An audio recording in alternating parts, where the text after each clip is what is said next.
Seja muito bem-vindo ao nosso grupo VIP, um grupo que a gente vai trabalhar o desenvolvimento da nossa mente, o autoconhecimento e aprender a dominar a nossa mente e conquistar qualquer objetivo que a gente deseje.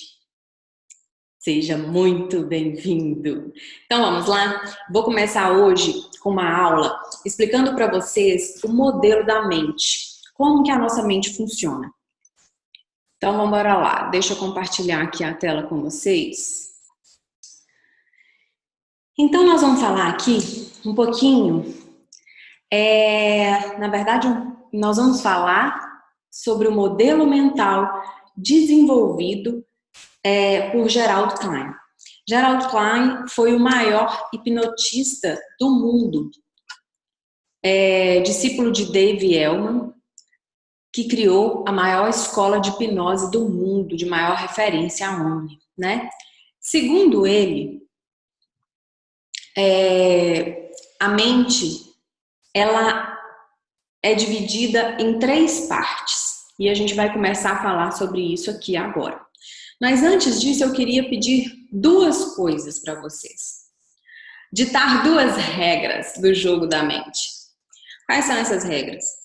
Seja aberto para aprender coisa nova, para aprender algo novo, algo realmente nunca visto por você. Quando a gente já entra para uma aula ou para uma sessão, já com o pé atrás, já receoso, a chance de você não acreditar e da sessão não dar certo é muito grande. Então, assim, esteja com a mente aberta, né? Queira realmente aprender. E a segunda coisa, desafie os seus conceitos. Porque você vai ver que todo o seu modelo mental ele já veio programado de muitos anos e que realmente em vários momentos aqui você vai ficar duvidando do que a gente está falando, do que a gente está aprendendo. Mas tenha a mente aberta para receber esses novos conceitos e sempre desafie os seus conceitos. Sempre avalie, reavalie, reflita, tire dúvidas e a gente está aqui para isso. Tá bom? Então, vamos lá. Tem o nosso cérebro. E segundo o modelo mental de Gerald Klein, deixa eu tirar essa telinha daqui para ficar mais fácil de vocês enxergarem. Segundo o modelo mental dele, então tem o nosso cérebro e a gente tem lá no interior, né, na parte menorzinha, porque esse aqui é um desenho, né? Eu não peguei o cérebro de verdade. Até numa próxima aula a gente vai ver a anatomia certinho. Mas o modelo mental de Gerald Klein é mais fácil de entender. A gente tem uma partezinha bem pequenininha, que é a mais primitiva, chamada de cérebro de mente inconsciente. Essa mente inconsciente, ela é responsável pelo sistema nervoso autônomo e pelo sistema imunológico. Eu vou falar mais dela aí mais pra frente. Aí, a gente tem 95% da nossa mente, essa parte aqui, toda aqui, circulada de roxo, que corresponde à mente subconsciente. Olha para vocês verem. Então, uma pequena parte é o inconsciente, 95% o subconsciente e solamente 5% a consciente, a mente consciente. Então, olha para vocês verem. Apareceu a setinha aqui. Dentro da mente consciente e antes de chegar no subconsciente, tem essa linha vermelha aqui, ó, que ela é chamada de fator crítico. E eu vou falar dela mais adiante com vocês. Então, vocês lembram lá daquela partezinha menorzinha que a gente mostrou? Ela está relacionada com o cérebro reptiliano, a primeira estrutura cerebral da evolução, que surgiu nos répteis, né? Daí o nome reptiliano. Ela é a mais primitiva, é a nossa parte mais primitiva da nossa mente e também é a que tem prioridade sobre todas as outras. Ela que nos dá o instinto de lutar ou fugir, o instinto de sobrevivência, tá? Todas as vezes que a gente age na sobrevivência, a mente inconsciente que está agindo ali naquele momento, que está dando comando ali naquele momento. Ela é responsável por todas as funções automáticas do nosso corpo que estão relacionadas com a nossa sobrevivência. Por exemplo, respiração, batimentos cardíacos, sistema imunológico, digestão, pressão arterial, produção hormonal. E não é possível ser acessado pela nossa vontade ou por qualquer outro método. Então, a mente inconsciente, esse cérebro reptiliano, ele não pode ser acessado pela hipnose ou por qualquer outra terapia, né? Você não consegue dar comandos para sua mente inconsciente. Por exemplo, você não consegue mandar a sua mente consciente parar de fazer digestão, porque simplesmente você quer que ela pare de fazer digestão, ou que ela acelere a digestão. Você não consegue fazer isso. Mas existem formas indiretas da gente influenciar positivamente essa parte da mente, tá? E a gente vai falar sobre isso aí mais pra frente. O nosso sistema de sobrevivência está sempre ligado para a nossa segurança, né? Então, a mente reptiliana, o nosso cérebro reptiliano, nossa mente inconsciente, ela está sempre em estado de alerta. Agora nós vamos falar um pouquinho da nossa mente consciente, né? Qual é a função dessa mente consciente? Aquela parte de 5%, lembra que a gente falou? É a que pensa que controla. Ela pensa que está no controle. Você pensa que está no controle da sua mente, né? Porém, é só 5%. É a que você está usando agora, nesse momento que você está assistindo essa aula. É onde a gente passa a maior parte das horas quando estamos acordados. É extremamente lógica, analítica, racional. Ela é responsável pelas suas funções cognitivas relacionadas com uma parte do cérebro chamado neocórtex. Ela é responsável pela nossa memória funcional ou memória a curto prazo. Por exemplo, aquela memória que armazena tudo o que é preciso para nos ajudar ao longo do dia. Nela a gente arquiva desde o que a pessoa acabou de nos dizer até o caminho para chegar na nossa casa, o número do telefone, coisas de curto prazo, tá? Então a pessoa acabou de te dizer alguma coisa aqui, é essa mente consciente aí que está gravando ali, captando aquilo que a pessoa te falou. O caminho de casa, o telefone da sua casa, o telefone da sua mãe, é a mente consciente que é responsável por captar essa mensagem aí. A memória analítica, a mente consciente, ela é responsável pela parte analítica do nosso cérebro. A gente está o tempo todo usando a parte analítica. Você está escutando aqui agora e você está me analisando. Seja com pensamento consciente, refletindo sobre um problema, por exemplo, ou seja com pensamento automático, buscando se o que você ouve faz sentido ou não, por exemplo, tá? Então, ela sempre está analisando, a gente sempre está analisando alguma situação. Alguma coisa que vem na mente da gente, ou alguma coisa que você está vendo ali no momento, você está pensando, será que isso é verdade? Será que isso convém? Então, a mente consciente, ela é responsável por essa memória analítica. Ainda, como função da mente consciente, a gente tem a força de vontade, que é um mecanismo da mente consciente para deixar você motivado e empolgado quando você quer realizar algum feito. Ela é muito útil em diversas situações, porém ela é limitada. Limitada, tá? Então, por que a gente fala que, por exemplo, para emagrecer não basta ter força de vontade? Porque a força de vontade ela é limitada. Você resolve por algum motivo, por algum gatilho, tipo, você foi vestir uma calça, a calça não fechou, uma calça que você adora, a calça não fechou, e aí isso te motivou a procurar um nutricionista e começar a fazer uma dieta, né? Então, ela é interessante nesse momento, dela te motivar a fazer algo. Mas se você não tiver consistência naquilo que você pretende fazer, a força de vontade, ela é muito limitada. Ela é como se fosse uma pilha recarregável. Você usa a pilha, daí a pouco ela descarrega e aí você tem que ligar ela na tomada, ela demora um tempo para recarregar. Aí você usa de novo, aí ela descarregou, você liga na tomada, ela demora um tempo e essa pilha, com o tempo, ela acaba.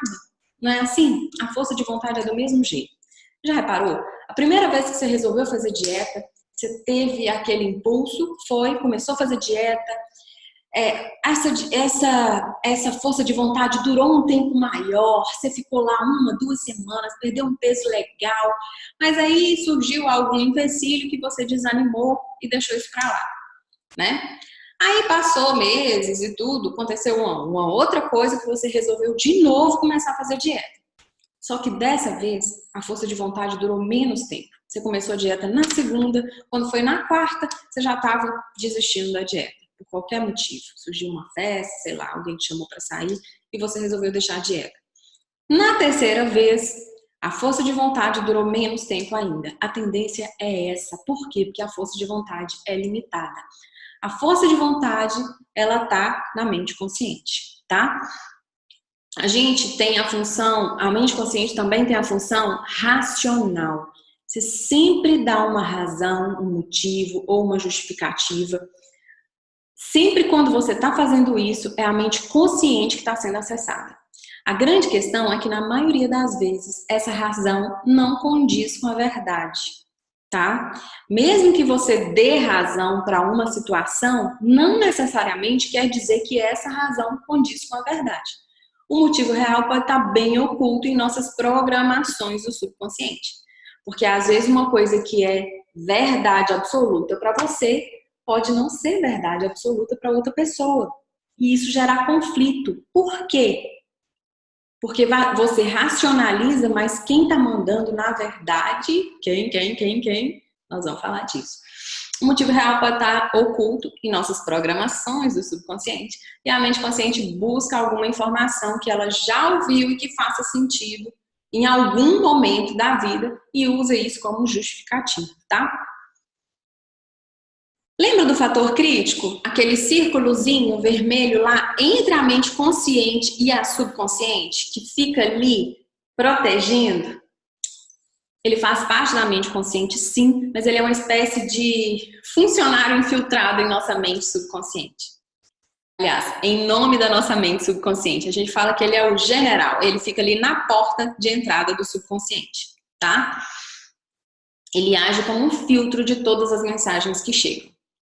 Então, chega a mensagem, o fator crítico analisa para saber se estão de acordo com as programações do subconsciente ou não. Se tiver de acordo, ele deixa passar, reforçando o que estava no subconsciente. Se não, ele rejeita, tá? Então, o fator crítico, ele é o general que deixa a informação passar ou não.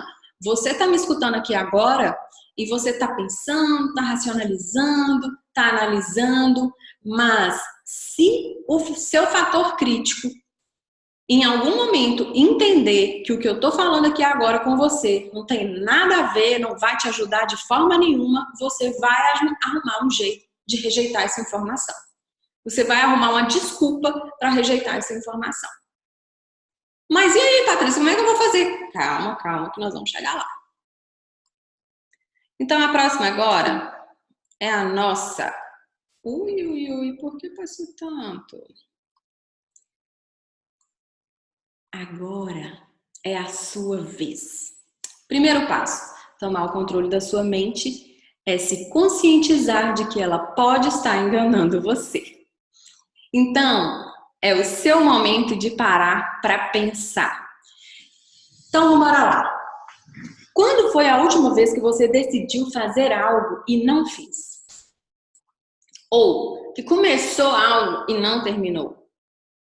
Quais motivos ou desculpas a sua mente lhe deu? Porque a gente sempre tem motivo, a gente sempre tem desculpa, a gente sempre tem uma desculpa para aquilo que a gente começou e não terminou, para aquilo que a gente acha que não ia dar certo, né? Já se pegou pensando em algo, pensando que algo é muito difícil ou que você sempre vai ser assim e por quê? E, tipo, emagrecer é muito difícil. Eu sempre vou ser gordo mesmo, eu vou ser assim pra sempre. Porque minha família toda é. Minha mãe era, meu pai. O pessoal lá em casa só gosta de reunir ao redor da mesa para comer. Você já pensou? Já se pegou pensando assim? Analise bem as justificativas que a sua mente traz e saiba que são apenas invenções dela. Não se importe tanto com seus pensamentos de desânimo ou de conformismo. Eles não são quem você realmente é. A propósito, ficou claro que você não é os seus pensamentos? Ou seja, se você tem um pensamento fixo na sua cabeça, não quer dizer que você é obrigada a viver de acordo com aquele pensamento. A partir do momento que você adquiriu um conhecimento, você pode evoluir. Mas você já se perguntou quem você é? Essa é uma pergunta fantástica e muito difícil de responder. Quando a gente começa a olhar para dentro da gente, quando a gente começa a realmente nos confrontar, né? Olhar para a nossa imagem, fazer as perguntas corretas e responder da maneira correta, de coração, é impressionante. Quando você descobre quem você é realmente, o negócio muda de figura, viu?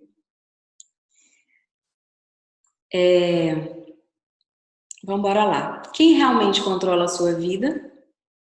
Então, gente, nós falamos das 3 partes da nossa mente: inconsciente, consciente, depois vem a subconsciente, que é 95% da nossa mente, né?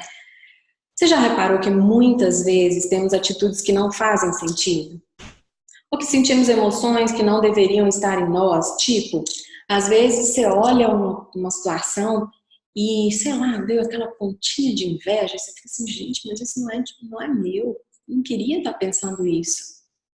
Ou, de repente, um preconceito, ou você age por impulso quando você assusta, você fala assim, nossa, por que eu estou fazendo isso? Não era para eu estar fazendo isso. Já percebeu como é difícil criar um novo hábito e acabar com um hábito ruim, uma mania ruim?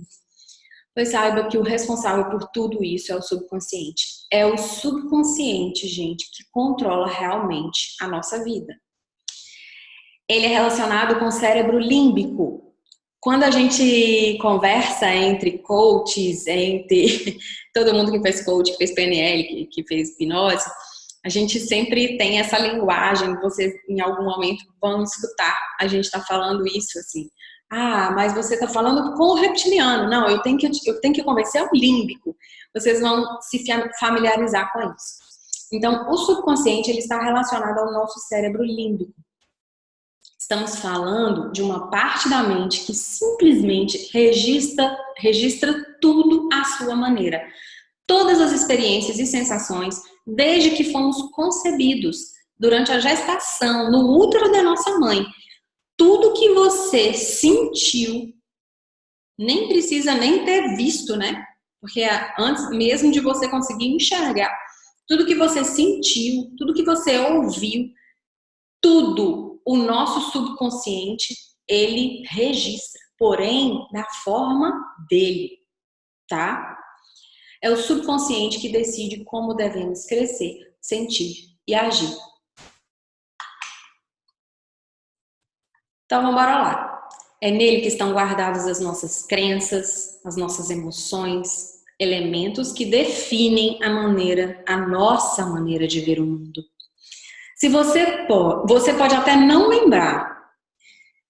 Mais pra frente eu vou contar pra vocês uma experiência de hipnose que eu tive e que assim, gente, sempre fui muito, muito pé no chão, muito cética em relação a essas coisas. E eu realmente fiquei encantada com a hipnose, com o coach, porque o negócio é surpreendente. Quando você consegue acessar o seu subconsciente, você consegue realmente dominar o mundo, você consegue fazer o que você quiser, né? Então, você pode até não lembrar do que aconteceu, mas o seu subconsciente lembra de tudo. E tem o poder de minar mesmo, né? Acabar mesmo com os seus mais humildes projetos. Ou mesmo fazer você se sentir muito maior do que qualquer momento na sua vida você sonhou em si, né? A sua mente subconsciente, ela é responsável por toda a sua programação mental. ela está conectada a uma série de fatores que vão desde como o nosso cérebro registra certas emoções até a conexão com as funções de proteção, tá? Então, olha que louco. O nosso cérebro subconsciente, ele registra tudo. Tudo que acontece, tudo que a gente sente, tudo que a gente vê, tudo que a gente ouve. Porém, ele está relacionado, ele é responsável pela nossa emoção. Então, dependendo da emoção que aquele fato gerou, ele vai registrar aquilo ali da forma que ele entendeu. De repente, ele pode registrar como uma coisa ruim, pensando em se proteger, mesmo que não seja uma coisa ruim, entendeu? O nosso cérebro, a nossa mente subconsciente, ela é responsável pela emoção, né?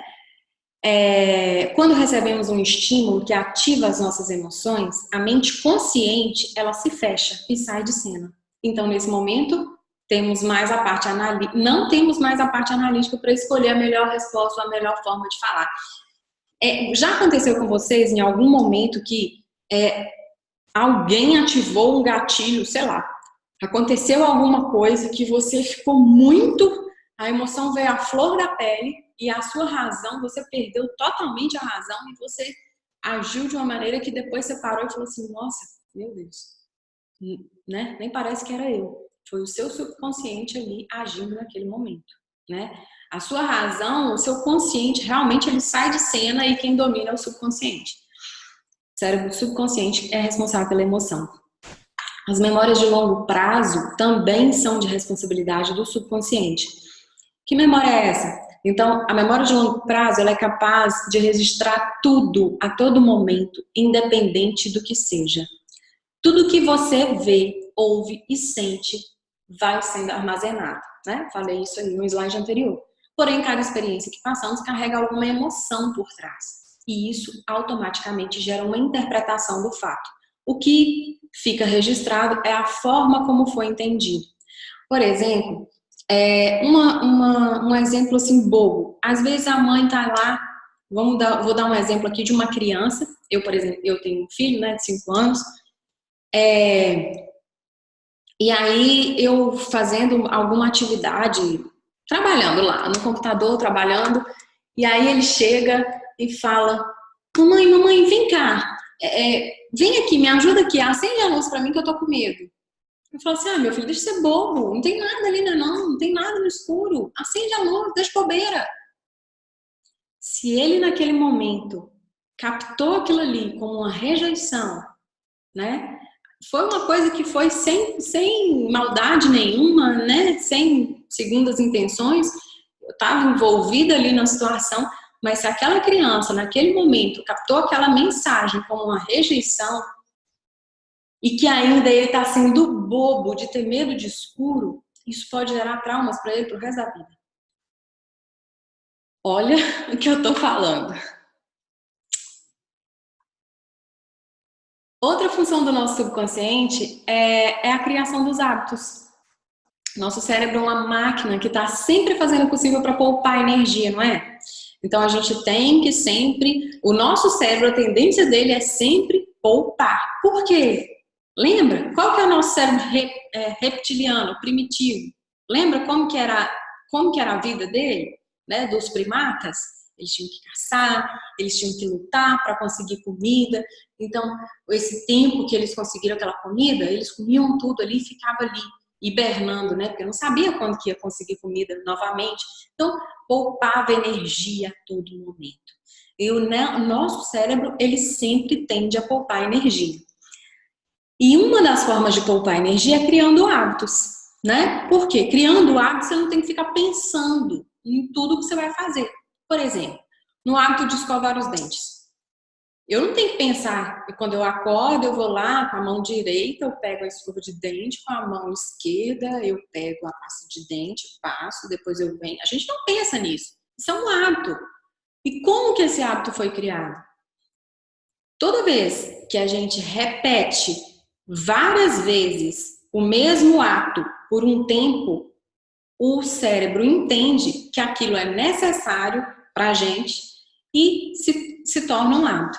Então, nossa mente entende que precisamos de tudo que fazemos repetidamente por algum tempo e grava aquele padrão. Então, o desafio é criar hábitos bons e abandonar os hábitos maus. E isso é perfeitamente possível, tá? Não é à toa que a gente faz os desafios de 21 dias, de 30 dias, e durante aquele tempo de desafio a gente mantém aquela regra ali proposta. Para quê? Para o seu cérebro entender que aquilo ali é importante para você e criar um hábito. A autoproteção também é função do subconsciente. Essa é provavelmente a função mais importante do subconsciente. Trata-se de um mecanismo que existe para nos defender de situações negativas, sejam elas reais ou imaginárias. Por que sejam reais ou imaginárias? Lembra que eu falei que o subconsciente ele registra tudo, porém ele registra a maneira dele, da forma que ele entendeu?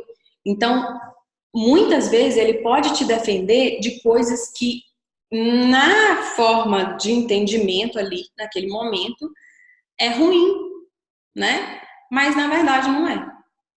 Então, essa autoproteção é uma função muito importante do nosso subconsciente, porém, em alguns momentos, ela pode agir contra ou a nosso favor, né? O subconsciente, com todas as suas funções, ele existe para nos ajudar a viver e a evoluir de forma segura, de acordo com o que ele aprendeu, né? Então, por exemplo, um exemplo simples aqui de proteção, da proteção. É uma criança que a vida toda, né, super protegida pelos pais e tudo, e a vida toda a mãe o tempo inteiro ali, meu filho, não faz isso, cuidado, você vai cair, você vai machucar. Que criança que não cai, que criança que não machuca, que não rala o joelho, que isso é normal, né? Agora, se a proteção, se ele entendeu, se ele captou aquelas mensagens todas, que pro bem dele, ele não tem que brincar, ele não tem que jogar bola, ele não tem que andar de bicicleta, essa forma que o subconsciente absorveu isso vai ser terrível para essa criança mais para frente. Vai ser um adulto cheio de medos, inseguro, né? Que tem medo de tropeçar e cair. Um medo bobo de tropeçar e cair, que foi aumentando e sendo medos imensos mais para frente, né? Então, é mais ou menos por aí. Da mesma forma, esse subconsciente entende, por exemplo, que se você andar descalço no cimento quente, seu pé vai queimar. Então, toda vez que você vê um cimento quente, você vai lá e calça o chinelo. Às vezes você está descalço dentro de casa, num chãozinho frio, fresco, mas você foi lá no quintal, tá no solzão de meio-dia, você vai calçar o chinelo, porque vai proteger para não queimar seu pé. Deu para entender a diferença?